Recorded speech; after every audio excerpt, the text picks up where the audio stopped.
invariably withdrawn after a battle marked by heavy losses, Grant pressed forward. In early May of 1864, the battles of the Wilderness and Spotsylvania had cost Grant 30,000 casualties and made him eager for replacements. Thus, Illinois' inexperienced black troops took the field in the middle of the war's deadliest chapter. Many of the white troops they met had never seen black soldiers before. One white soldier reported his reaction. "As I looked at them, my soul was troubled, and I would gladly have seen them marched back to Washington. Can we not fight our own battles without calling on these humble hewers of wood and drawers of water to be bayoneted by the unsparing Southerners? We do not trust them in battle. They have been put to guard the trains and have repulsed one or two little cavalry attacks in creditable manner. But God help them if the gray-backed infantry attack them." While this account reveals the depth of white racism prevalent in the ranks at the time, it also provides a telling, if unintentional, account of the great respect and even fear this soldier accorded his Confederate opponents. Most white soldiers initially rejected African Americans as brothers in arms, but many came to accept them with some reluctance as the war ground on. One of General Grant's aides reported, "The display of soldierly qualities shown by the blacks won a frank acknowledgment from both troops and commanders, not all of whom had been willing to look upon Negroes as comrades." The 29th settled into duty in the lines before Petersburg, Virginia, as General Grant prepared his siege of Richmond's principal rail link to the rest of the Confederacy.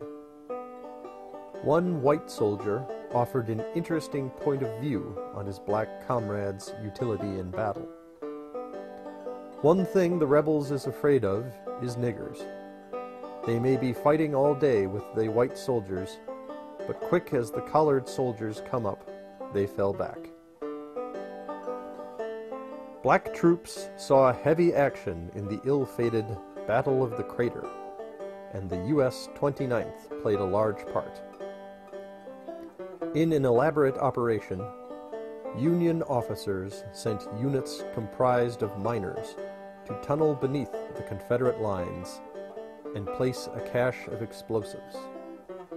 Once detonated, this bomb promised to open a huge hole in the rebel lines, allowing Union troops to pour through and occupy Petersburg.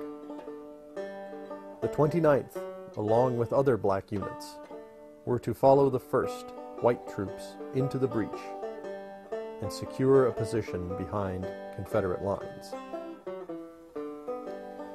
But Union troops made their attack in a disorganized fashion, partly on account of its early morning hour and the general confusion that reigned in the darkness, but largely due to bungling officers.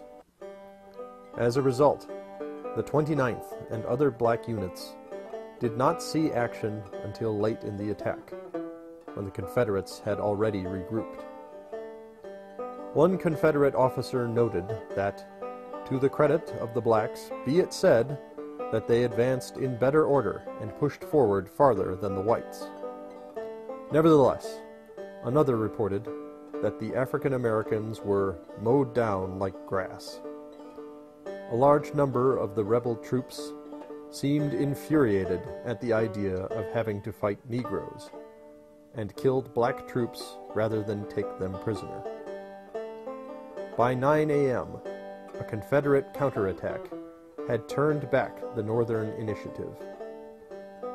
Many black troops mixed with whites in an unceremonious retreat. The 29th U.S. Colored Infantry lost 38 men killed in action or died of wounds, and 32 prisoners, of which 18 died in Confederate camps. The failure at the crater led to widespread attempts to fix blame for the fiasco. While several Union generals were shown to have been cowering behind the lines in bomb-proof shelters instead of directing their troops, some white soldiers singled out black troops for criticism. One described how the blacks broke and ran like a flock of sheep, and black at that. This war must be fought out by white men. He added in another letter, "The entire failure of the undertaking is laid upon the blacks' shoulders." Another observer concluded that the blacks seem to have done as well as whites, which is faint praise. After the battle's losses, the 29th set about refreshing its ranks with new troops. After a prolonged recruitment effort and limited action in smaller engagements, it reached the front lines just in time to hear of Robert E. Lee's surrender and the fall of the Confederacy. In Illinois, African Americans organized to fight the state's discriminatory black laws.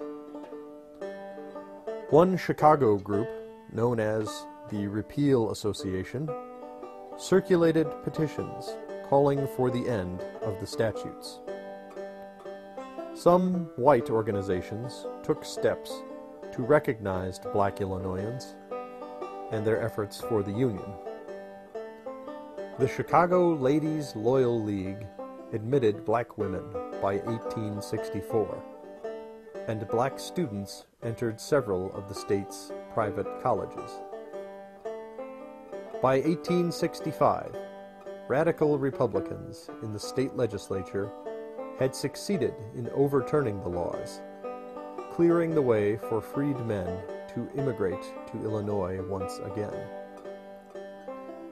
Many settled with the help of the Northwestern Freedmen's Aid Committee, which had been organized in 1863. A significant number of African Americans remained in Cairo, but the vast majority of the new arrivals set out for Chicago's urban environs, or noted abolitionist centers such as Quincy, Galesburg, and Jacksonville.